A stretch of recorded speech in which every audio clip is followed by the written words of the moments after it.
पता नहीं सुशांत सिंह राजपूत और दिशा सालियान ने शिवसेना के नेताओं का क्या बिगाड़ दिया। जब जब सुशांत या दिशा सालियान का जिक्र आता है तब तब शिवसेना के नेता बौखला उठते हैं। सुशांत और दिशा दोनों ही इस दुनिया से जा चुके हैं, मगर पता नहीं क्यों कुछ लोगों को दिक्कत है कि सुशांत या दिशा की असलियत बाहर नहीं आनी चाहिए, और अगर सच्चाई से पर्दा हट गया तो सब तबाह होने का डर कुछ लोगों को है।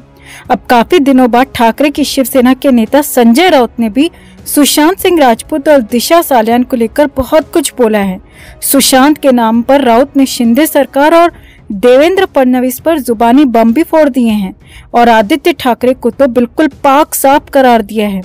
तो आखिर राउत को दिक्कत क्या है अगर सुशांत केस या फिर दिशा सालियान केस की नई टीम जांच करती है? आखिर किस सच्चाई के बाहर आने से घबरा रहे हैं राउत के बयान का एक एक शब्द आपको दिखाते हैं, समझाते हैं।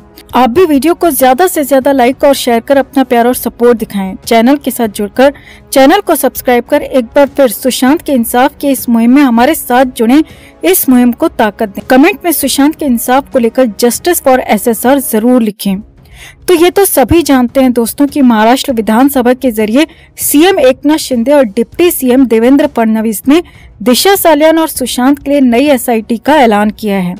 SIT का मतलब होता है एक स्पेशल इन्वेस्टिगेशन टीम, जो कि राज्य सरकार द्वारा बनाई गई है। हालांकि राज्य सरकार ने दिशा सालियान केस के लिए SIT के लिए कहा है, मगर सब जानते हैं कि दिशा सालियान और सुशांत सिंह राजपूत के केस में बड़ा कनेक्शन है। अगर एक केस की जांच नए सिरे से होगी तो यकीनन उसका असर दूसरे केस पर भी पड़ेगा। इसी बीच कूपर अस्पताल के अटेंडेंट रूप कुमार शाह के बयान ने तो भूचाल ही ला दिया।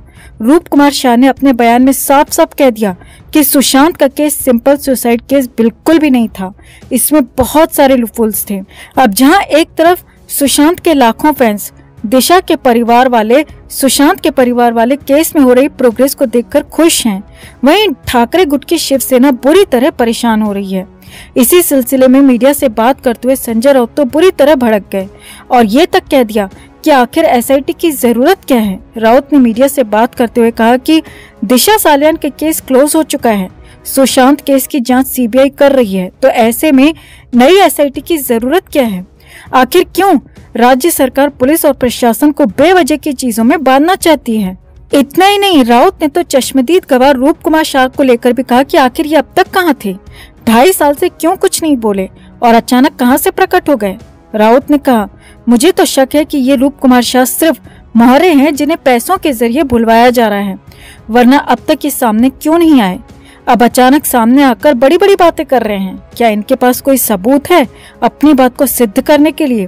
राउत यहीं नहीं रुके दोस्तों। राउत ने कहा वो कूपर अस्पताल के बड़े बड़े डॉक्टरों पर आरोप लगा रहे हैं, वो जानते भी हैं कि वो क्या बोल रहे हैं। राउत ने इस दौरान सीएम एकनाथ शिंदे और डिप्टी सीएम देवेंद्र फडणवीस पर भी बौखलाहट निकालते हुए कहा कि ये सिर्फ चुनावी मुद्दा है, इन्हें पता है कि इनकी सरकार फरवरी तक भी नहीं टिक पाएगी, इसीलिए ये सुशांत और दिशा के जरिए लोगों की सिंपैथी हासिल करना चाहते हैं और इससे ज्यादा कुछ भी नहीं। राउत ने कहा, अगर इन दोनों ही केस में कुछ भी होता तो क्या अब तक CBI वो नहीं बताती? दोनों केस पूरी तरह से आत्महत्या के मामले हैं, इसीलिए CBI कुछ नहीं खोज पा रही, तो भला नई SI टीम क्या उखाड़ लेगी? यहाँ आपको बता दें कि संजय राउत ने सुशांत सिंह राजपूत की मौत के बाद उनके परिवार और पिता पर भी भद्दी टिप्पणी की थी। राउत ने तो यहाँ तक कहा था दोस्तों कि सुशांत परेशान थे क्योंकि उनके पिता ने दूसरी शादी कर ली थी। जी हाँ, राउत ने अपनी गंदी जुबान से सुशांत के पिता पर दूसरी शादी का आरोप लगाया था। अब वही राउत एक बार फिर से सुशांत और दिशा सालियान मामले में अपनी जुबान खोल रहे हैं। राउत ने इसी दौरान मीडिया के सामने कहा कि पहले भी जबरन दिशा सुशांत के मामले में आदित्य ठाकरे को घसीटा गया था। अगर आदित्य ने कुछ गलत किया होता तो वो अब तक जेल में होता, उसने गलत किया ही नहीं तो क्यों बार बार उसका नाम लिया जाता है? ये पूरी तरह से गलत है, निराधार है, ये सिर्फ चुनावी मुद्दा है और इससे ज्यादा कुछ भी नहीं। और हमारी पूरी कोशिश रहेगी कि हम नई सरकार के इस प्लान को पूरी तरह से फेल कर दें। तो कुल मिलाकर संजय राउत दिशा सुशांत केस में हो रहे डेवलपमेंट से बिल्कुल भी खुश नहीं है। वो नहीं चाहते कि नई SIT दिशा सालियान केस की दोबारा जांच करे और राउत गवाह रूप कुमार शाह के बयान को भी निराधार और खरीदा हुआ बता रहे हैं। तो आखिर राउत को दिक्कत क्या है अगर दिशा सालियान या सुशांत की जांच नई टीम करती है? आखिर किस सच्चाई के बाहर आने से घबरा रहे हैं राउत, और क्यों अपने आप ही बेबी पेंगुइन का नाम लेकर उसका बचाव कर रहे हैं? क्या इसे ही नहीं कहते चोर की दाढ़ी में तिनका? खैर, कमेंट में राउत के इस बयान पर आप भी अपनी राय जरूर रखें और वीडियो को लाइक और शेयर कर अपना प्यार और सपोर्ट भी जरूर दिखाएं। देखा था तो वो जो गले का जो अपना हैंग कर रहते हैं वो एक रैंक में ऐसा रैंक में आ जाता है, रैंक में पूरा एक रैंक में। दूसरा, अगर मर्डर करने गया तो अलग अलग स्टेप में ऐसा दबाने का, क्योंकि छटपट रहा है आदमी, कैसा भी रहने दो, कुछ भी अगर वो सेंसिटिव में रहेगा तो छटपटा रही, तो इसमें ऐसा रैंक में आ जाते हैं, ऐसे गले में वो अलग अलग स्टेप में अलग अलग इसमें आ जाते हैं। ये पहली बात है। और दूसरी बात, ऐसा इतना मैं देखा था कि उसको खड़ा रहने, मतलब पैर भी, हाथ पैर ऐसा मार लगने से खड़ा नहीं रह सकते। दूसरी बात, आंख पे इतना जोर से फाइट मारा हुआ, कौन मार सकता है? अगर इतना डैमेज हुआ आदमी, अगर खुद को ऐसा हैंग करने गया तो ऐसा अलग अलग इसमें आ ही नहीं सकता है।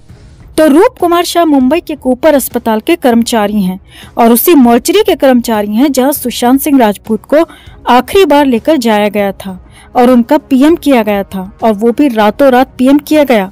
अब उस पीएम पर पहले दिन से सवाल उठते रहे, क्योंकि ना तो उसकी वीडियोग्राफी की गई थी और न ही अगले दिन होने का इंतजार किया गया था, बल्कि रात में ही सब कुछ कर दिया गया था। अब जब पीएम हो रहा था, आखिरी बार सुशांत के शरीर की जांच हो रही थी, तो वहां पर रूप कुमार शाह मौजूद थे। रूप कुमार शाह ने बड़ा खुलासा किया है कि सुशांत सिंह राजपूत ने खुद को खत्म नहीं किया था, बल्कि उन्हें खत्म किया गया था, उन्हें मारा गया था। जी हाँ, जो बात चीख चीख कर हमने लगातार 2 साल तक कही, हमारे जैसे कई और लोगों ने भी आवाज उठाई, आपने भी आवाज उठाई और हमारा साथ दिया, और सीबीआई को जांच इसी वजह से सौंपी भी गई। लेकिन सीबीआई तो केस पर कुंडली ऐसे मारकर बैठ गई कि जैसे सीबीआई को इस केस को सॉल्व करना ही ना हो। लेकिन इसी धरती पर इंसाफ होना था, और इस धरती पर इंसाफ होना भी है दोस्तों, आगे भी न्याय होना है। 2.5 साल बाद रूप कुमार शाह, जो कि सुशांत केस में आखिरी गवाह हैं, वो सामने आए हैं और एक के बाद एक कई बड़े खुलासे किए हैं और एक के बाद एक कई बातें कही हैं, और ये भी बताया है कि इतने वक्त तक 2.5 साल तक वो चुप क्यों रहे थे। तो वो सब कुछ सिलसिलेवार तरीके से देखिए। रूप कुमार शाह ने खुलासा किया है कि सुशांत के गले पर सिर्फ एक निशान नहीं था। जी हाँ, अगर सुशांत ने खुद कुछ किया होता तो सिर्फ एक ही निशान होता, लेकिन वहाँ पर एक नहीं बल्कि कई निशान थे। और यही नहीं, रूप कुमार शाह ने खुलासा किया है कि सुशांत के शरीर में कई और जगहों पर भी चोट के निशान थे, खरोंच के निशान थे, जो कि साफ साफ दिखा रहे थे कि उनके साथ जबरदस्ती की गई थी। अब आगे बढ़ने से पहले आपको बता दें कि पहले दिन से सुशांत के गले के निशान को लेकर सवाल उठ रहे हैं, लेकिन कुछ एक्सपर्ट्स लगातार इस बात को चुप्पी के साथ बंद करा देते हैं। मगर यहाँ पर सीधा सीधा सवाल फिर से उठ गया है। आगे देखिए, रूप कुमार शाह ने बड़ा खुलासा करते हुए कहा कि सुशांत के शरीर में फ्रैक्चर्स भी थे। जी हाँ, फ्रैक्चर्स होने का मतलब ही है कि जबरदस्ती की गई थी और इसीलिए शरीर में तोड़ फोड़ भी हुई और इसीलिए हड्डी टूट गई, फ्रैक्चर हो गया।